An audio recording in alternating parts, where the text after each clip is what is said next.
미국에는 나스닥, 우리나라엔 코스닥이 있다면 뉴스쇼에는 뉴스닥이 있죠. 뉴스쇼 증권시장 뉴스닥.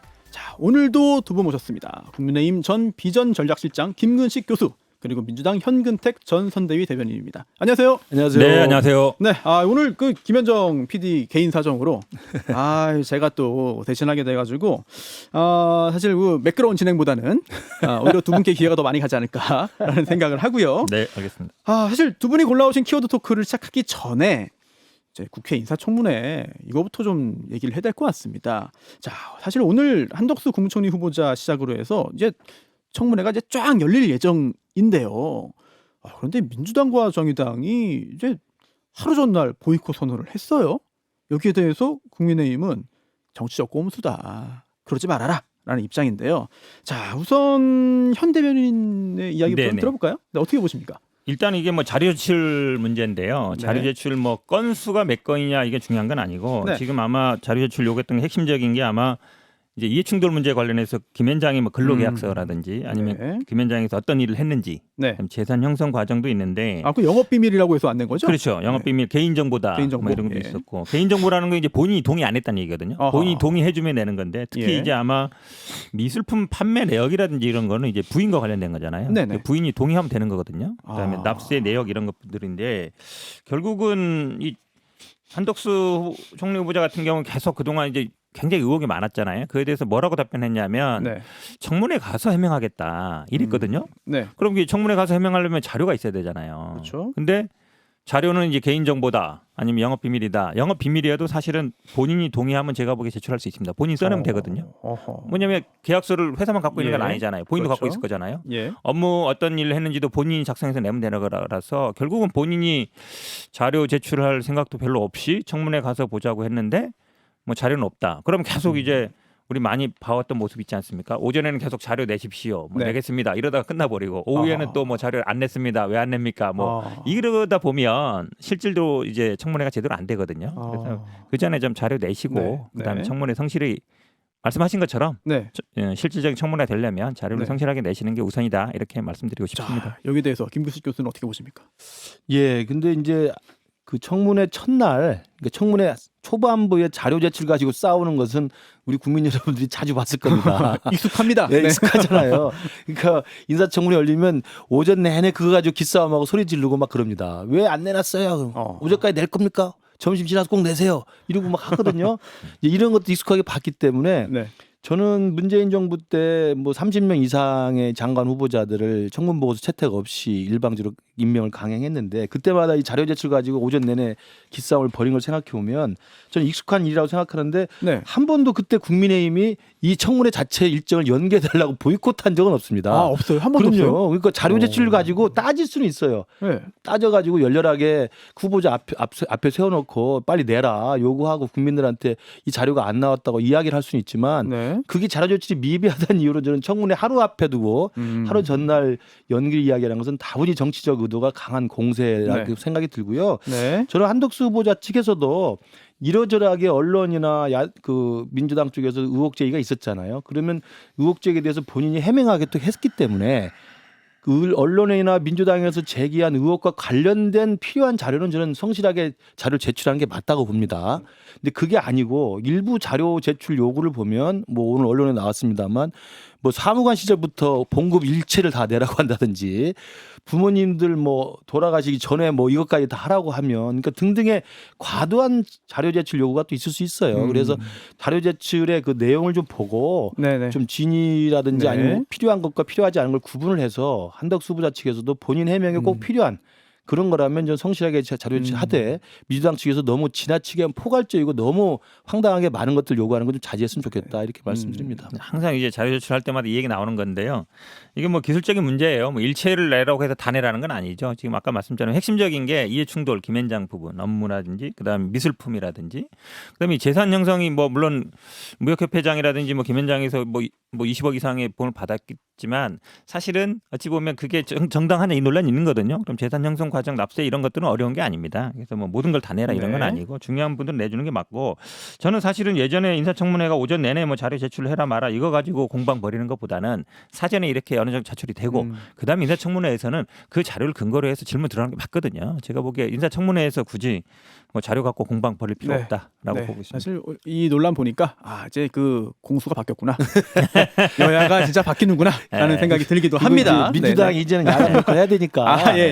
청문회는 청문회대로 하고 그다음에 총리 후보자는 인준을 해야 됩니다. 그러니까 민주당 의원들이 그걸 표결로 자기들의 국민적 의사 표시를 하면 된다고 봐요. 그러니까 청문회는 임해 주시는 게 좀 맞다고 생각해요. 네, 사실 그 본격적으로 시작하기 전부터 치열합니다. 네, 치열합니다. 치열한 거 아닙니다. 치열한 거 아니에요? 그럼 이제 본론에서는 더 정말 치열하기를 기대해 보겠고요. 자, 이제 사실 그 두 분이 골라오신 상한가 하한가를 이제 키워드 확인하고 여기에 대한 이야기를 우리가 이어나가야 되는데요. 자, 현근택 변호사의 키워드 뭔가요? 네, 공관 쇼핑 김건희 하한가로 했습니다. 공관 쇼핑 김건희 하한가. 자, 김무식 교수는요? 야합 아닌 정치적 타협 상한가로 했습니다. 야합 아닌 타협 상한가. 야, 이게 어떤 이야기가 이제 진행될지 굉장히 궁금한데요. 자, 먼저 현근택 변호사가 골라온 공관 쇼핑 김건희 하한가 이야기부터 시작해 볼까 합니다. 자, 현근택 변호사님. 이게 이제 계속 지난주에 논란이 됐었는데요. 뭐 아시다시피 이제 처음에 이제 국방부로 가기로 했을 때도 굉장히 논란이 됐었거든요. 그러면서 뭐 육군참모총장 공간을 써야 된다. 거기는 사실 거의 비어 있습니다. 왜냐하면 계룡대 공간이 따로 있거든요. 그러다 보니까 주말에나 와서 쓰고 있어서 거의 비어 있고 그러면서 아마 예비비로 25억 정도 책정을 해서 리모델링 하겠다라고 한 거잖아요. 근데 지금 와서 이제 갑자기 이제 외교장관 공간을 쓰겠다. 외교장관 공간 아시겠지만 이제 한남동 이렇게 가면 공관촌 있는데 제일 좋은 자리에 이렇게 있거든요. 근데 거기는 사실은 쓰고 있는 데입니다. 현실적으로 왜냐하면 뭐 외교부 장관도 머물지만 외교 행사 같은 거라든지 초청했을 때 쓰고 있는 데거든요.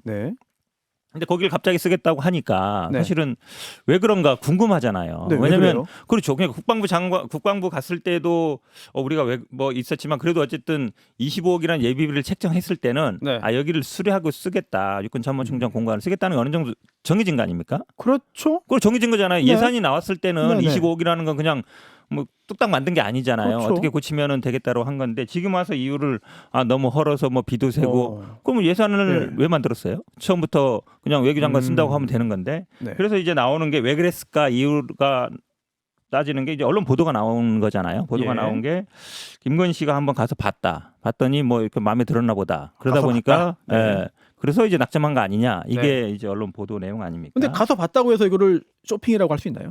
그런데 어쨌든 확정됐는데 그러니까 처음부터 예를 들어서 육군참모총장 공간이 확정 안 된 상태에서 여러 군데를 보고 그중에 낙점했으면 예를 들어서 그건 그럴 수는 있어요. 근데 이미 정해져 있단 말이죠. 정해져 있는데 다른 데로 바꾸는 거잖아요. 그렇죠. 그러던데 가보니까 뭐 더 마음에 들었을 수 있고 이랬지만 의사 결정이 중요한 거죠. 왜냐하면 공식적으로 의사 결정이 이미 됐는데 그걸 바꾸는 거잖아요. 그래서 중요하던 건데 물론 이제 인수위에서는 이거를 뭐 이미 결정된 다음에 가서 본 거다. 그리고 뭐 나무 배라고 한 적 없다 이러는데 저는 이걸 단순히 오보라고 얘기하기는 쉽지 않다. 왜요? 왜 그러냐면 이거 굉장히 중요한 의사결정입니다. 왜냐하면 관저도 그렇죠. 청와대 이전만큼 중요한 의사결정인데 이게 어떤 통로를 대서 되느냐.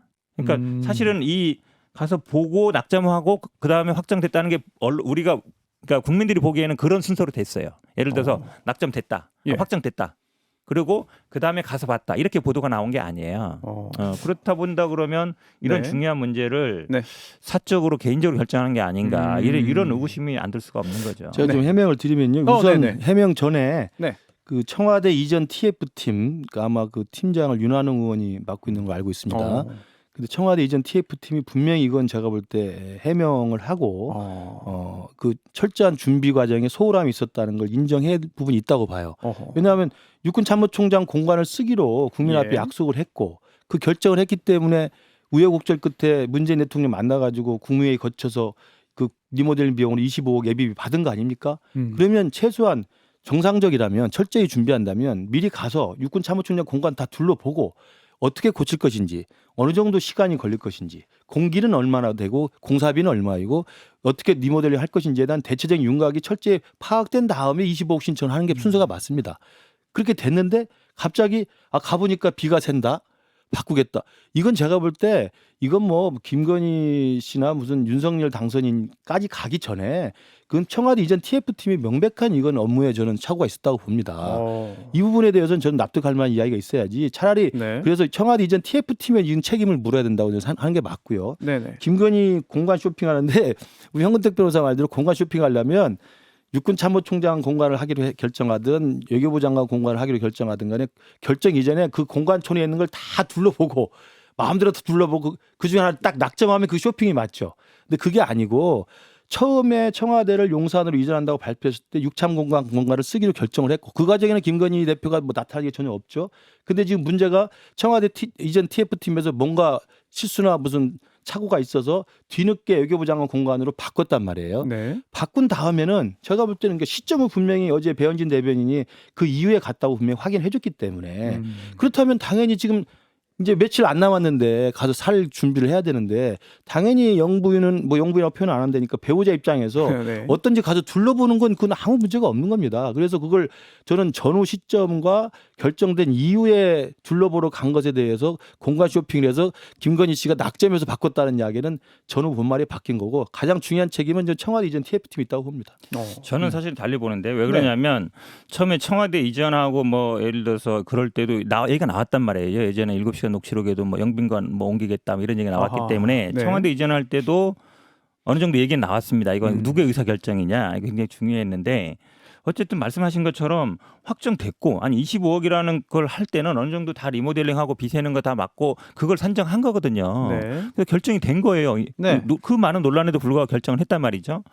그런데 외교부 장관 공간으로 변경되는 과정에서 이름이 나왔다는 얘기죠. 둘러봤다는 얘기를 전이냐 후냐가 중요한 게 아니라 어쨌든 전후가 중요한 게 아니다. 굉장히 중요하죠. 저는 중요한 전후가. 문제지만 그럼. 저는 중요한 문제지만 그러니까 둘러볼 수 있다고 전에 봐요. 본인이 사는 갔다면은 거기 때문에. 의사결정까지 개입한 중요한 거지만 거죠. 후에 갔으면은 자기가 살 집을 둘러보러 간 거예요. 아 그렇긴 한데 네. 근데 그럼 왜 변경했을까 궁금하잖아요. 그건 TF전 팀 문제를 제가 물어야 된다고 아니죠. 봐요. 왜냐하면 단순히 그 TF 팀이 저는 육군 참모총장이 비가 새거나 아니면 리모델링 안 해도 그냥 들어갈 수 있다라고 생각하지는 않아요. 그러니까 그 수리비를 내고 그거에 대해서 비용을 올려가지고 결제를 받은 거 아닙니까? 그때도 어느 정도의 그 상황 파악을 당연하죠. 다 가서 했을 보고 것이다. 다 했겠죠. 안 하고 네. 그렇게 할 수 없. 그러면 25억이 산정 자체가 그냥 주먹구구로 했다는 얘기예요. 만약 대충 했다는 얘기예요. 그렇게 말이 안 했다면 되는 그것도 거죠. 문제네요. 그렇죠. 문제이기 때문에 저도 그게 문제라고 기본적으로 봐요. 그 파악은 하고 했을 텐데 그게 왜 바뀌었느냐. 그 이유가 중요한 거거든요. 근데 이유에 납득이 안 간다는 거예요. 거기에 이제 민주당이나 우리 현 변호사 측에서는 이게 자꾸 이제 김건희 씨의 개입 그다음에 뭐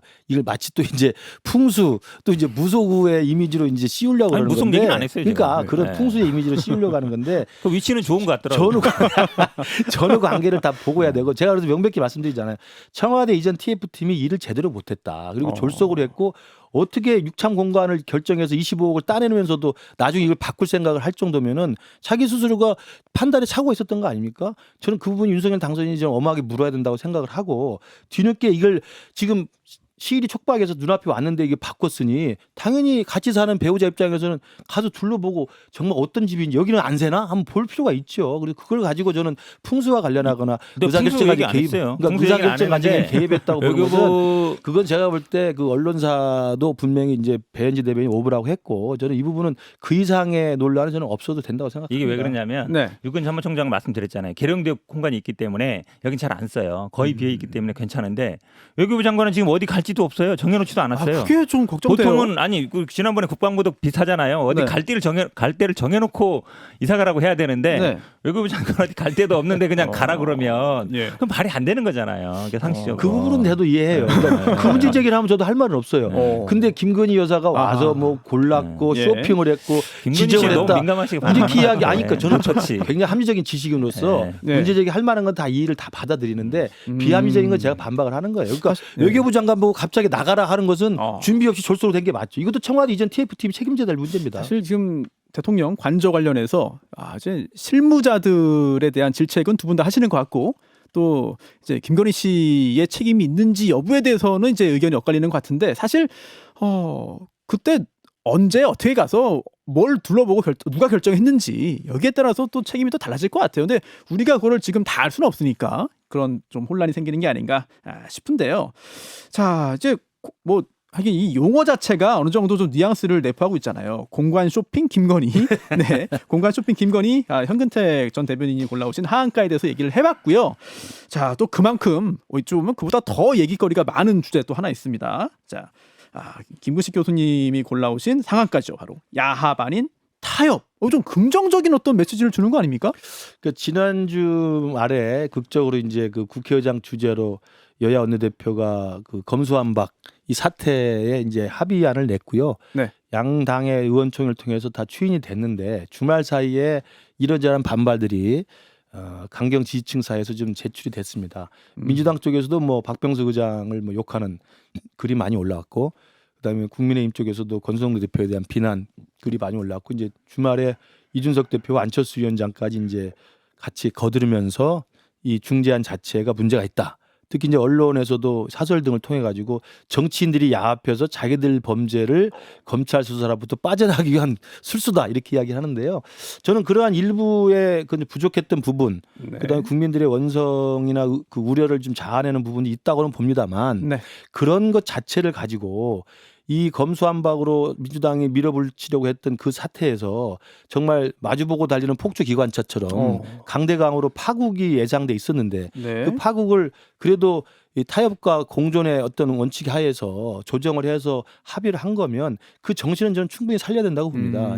저는 정치학을 전공한 입장에서 그렇죠. 여의도라고 하는 정치의 장은 어떻게든 자기가 원하는 걸 100% 자기만이 옳다고 밀어붙이는 건 민주주의 사회에서는 불가능합니다. 항상 상대가 있다는 상대를 존중하고 그렇기 때문에 상대와의 타협과 협상을 통해서 일정 정도의 그 지혜를 모아내는 게 맞기 때문에 저는 그런 의미에서 이 중재안은 저는 야합이라고 몰아붙이기보다는 타협의 정신으로 좀 존중하는 게 필요하다고 봅니다. 자, 이거 뭐 자세히 얘기하기 전에 일단 현근택 변호사님도 지금 김군식 교수의 이야기처럼 이거는 뭐 성과다, 뭐 긍정적이다 이런 부분에 대해서는 동의를 하시나요? 그렇죠. 우리 김문식 교수님 존경합니다. 이런 태도에 대해서. 왜냐하면 이제 소신껏 얘기하는 거거든요. 지금 국민의힘 전반적인 분위기 그렇게 안 가고 있잖아요. 지금 이게 뭐 정치인들의 어찌보면 자기 뭐 범죄를 막기 위한 거다 그러는데 사실 국회의원들은요 대부분 부패 범죄라든지 뭐 횡령 뇌물은 다 공수처 수사 대상이에요. 그러니까 이거랑 관계 없습니다. 거의 유일하게 되는 게 이제 선거법 문제인데 선거 문제도 사실은 지금 다 경찰이 수사하고 있어서 그건 아닌 것 같고, 제가 보기에는 지금 이제 윤석열 당선인은 직접 뭐 밝히진 않고 있지만 대변인 통해서 뭐 우려,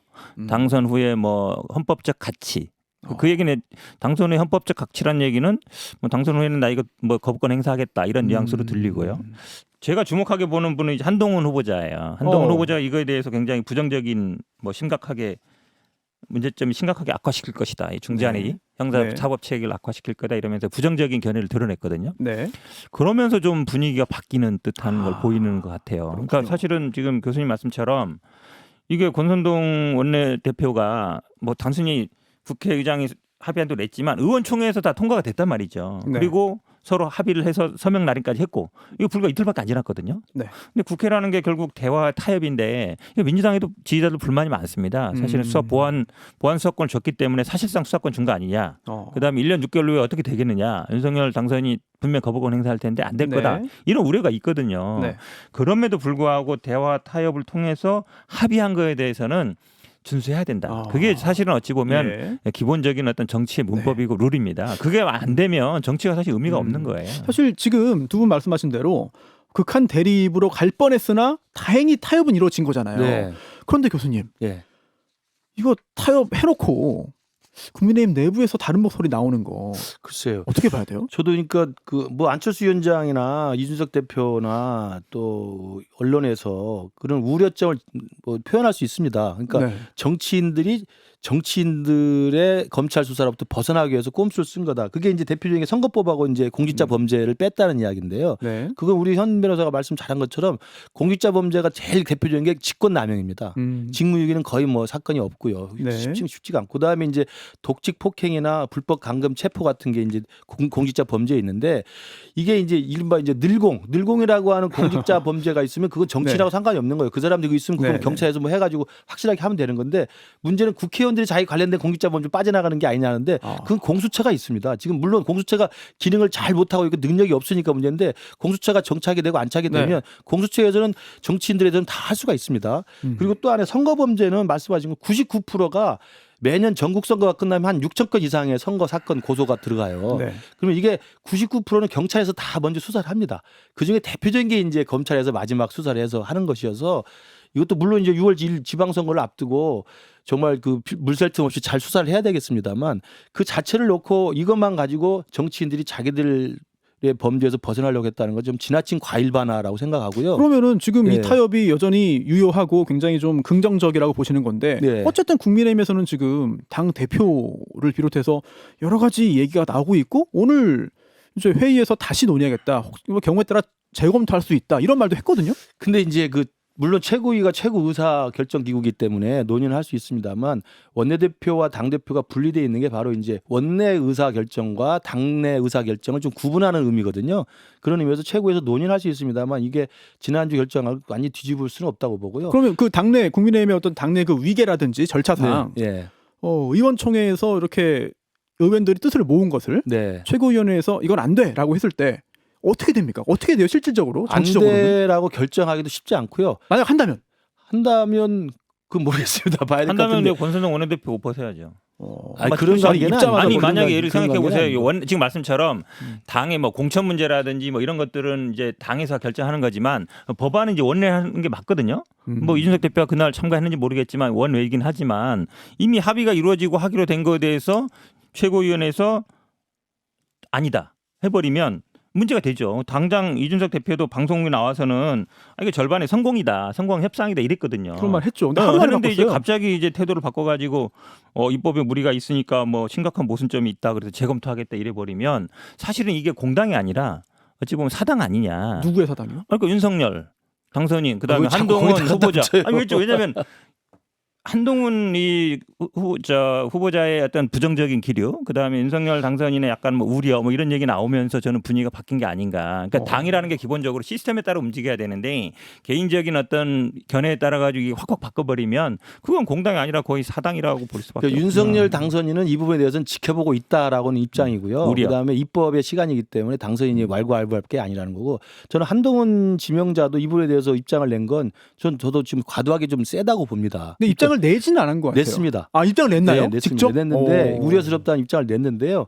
물론 그건 인사청문회에서 여야 간의 청문 과정에서 한동훈 법무장관 지명자가 자기 입장을 낼 수 있습니다. 그러나 그것은 중수청을 6개월 안에 입법을 하고 1년 후에 설립을 하기로 했기 때문에 1년 6개월의 시간 동안 중수청에 관한 여러 가지의 우려사항들이나 지적할 점들을 논의를 하면 되거든요. 저는 그래서 지금 상황에서 정말 극단으로 치닫던 전국의 파행 국면에서 합의를 이끌어낸 점에 대해서 저는 우선 높게 평가를 해야 되고 거기서 강론에 들어가서 문제 제기되는 것들은 지금부터 공청회 하고 뭐 이준석 대표도 이야기했습니다만 공청회 전문가 집단과의 간담회 그다음에 공론화 과정을 거쳐서 국민들 여론을 수렴해서 가장 올바른 방향으로 정하면 된다고 생각하고요. 저는 왜 이 부분이 불가피했다고 봐드려야 되냐면 우리 국민의힘 같은 경우 지난번에 패스트트랙에 해가지고 일방적으로 밀어붙일 때 속수무책 당한 경험이 있어요. 공수처 때 말씀하시는 거죠? 공수처법도 그렇고 그 연동형 비례대표제 선거법도 마찬가지입니다. 그때 얼마나 난리를 쳤습니까? 아무리 우리가 거세게 저항을 해도 그 거대 의석으로 밀어붙이면 어떻게 방법이 없습니다. 지금 상황에서 밀어붙이면 어떻게 하겠습니까? 그때도 국회법 위반으로 지금 재판도 받고 그렇습니다. 있어요. 그러니까 이렇게 해서 4월 말까지 밀어붙이겠다고 하면 이게 입법이 통과돼 버리면 그걸 다시 되돌리기 너무 힘들어요. 그렇기 때문에 6대 범죄에서 제가 권선동 대표하고 직접 통화를 해봤습니다. 그랬더니 정말 끝까지 공직자 범죄하고 선거 범죄를 남겨놓으려고 했는데 네. 민주당 쪽에서 네. 야 이거라도 우리가 안 가져가면 자기도 의총에 가서 할 말이 없다는 거예요. 그것도 말이 되는 이야기 그렇죠. 아닙니까? 그러면서 타협이 이루어진 거고 어허. 그래서 공직자 범죄, 선거 범죄에 대해서 네. 이제 그 앞으로 4개월의 유예 기간이 남아 있거든요. 예. 4개월 동안 검찰이 확실하게 이 부분을 수사를 해서 마무리 네. 뭐 네. 월성원전이라든지 그 울산시장 선거라든지 환경부 뭐 네. 산업부 블랙리스트 같은 건 확실하게 4개월 유예 기간 동안 확실하게 수사를 해서 종결을 하고 네. 그다음에 중수청에 가면 저거 중수청에 대해서는 검찰 조직이 반발하는 게 조금 좀 다시 봐야 된다고 그러는데 우리나라 검찰은 대한민국 검찰이라는 그 타이틀에 굉장히 자부심을 가져요. 근데 중수청이 되면 검사라는 직함을 쓸 수가 없거든요. 기소만 담당하는 사람이 검사가 된단 말이에요. 그러면 KFBI를 만들면 검사가 아니라 무슨 국장이나 실장이나 처장이나 차장급으로 가게 되겠죠. 그러나 실제로 특수부 검사 역할을 했던 사람이 글로 가게 됩니다. 베테랑들이. 그럼 그분들이 거기서 수사 역량을 네. 발휘하면 된다고 봐요. 그래서 네네. 저는 중수청에 대해서 너무 지나치게 우리한테 아니 저도 좀 얘기 좀 하게요. 아, 네. 죄송합니다. 시간이 좀 거의 없어가지고 한 변호사님 말씀 듣고 제가 이거 끝내야 보기에는 되겠는데요. 공론화 공청회 하자는 얘기는 하지 말자는 얘기예요. 왜냐하면 서울말까지 입법하기로 했는데 공론회 공청회 하다 보면 시간 가버리고. 이거 들어보세요. 제가 그다음에 윤석열 당선인은 이거 만약에 본인이 하면은 거부권 행사하겠다 그랬잖아요. 그러면 이제 5월 9일 전에 안 한다는 얘기는 하지 말자는 얘기는 맞는 얘기고. 반대로 그렇기 때문에 민주당은 지금 서두르는 거 아닙니까? 그렇죠. 어쨌든 합의를 한 거 아닙니까? 4월 말까지 하기로 한 거고. 저는 여기서 중요한 부분이 그거라 봐요. 앞에 공관도 그렇고 그다음에 지금 이 문제도 그렇고 결국은 실세가 누구냐 그걸 보여주는 것 같아요. 제가 보기에는.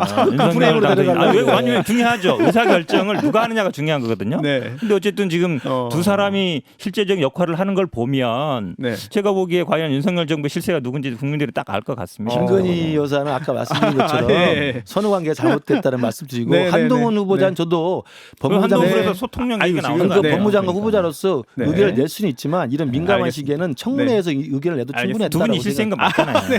아예 한 시간은 더 해야지 저도 재밌는데 시간이 부족해서 항상 아쉽습니다. 자, 오늘 두 분 말씀 여기까지 듣겠고요. 정말 재밌는 말씀해 주셔서 감사합니다. 고맙습니다. 고맙습니다. 김현정의 뉴스쇼는 청취자 여러분의 참여로 이루어집니다. 트위터, 페이스북, 레인보우 게시판, 그리고 단문 50원, 장문 100원의 유료 문자 샵 1212, 우물정 1212 통해 참여하실 수 있습니다. 김현정의 뉴스쇼, 여러분과 함께 만듭니다.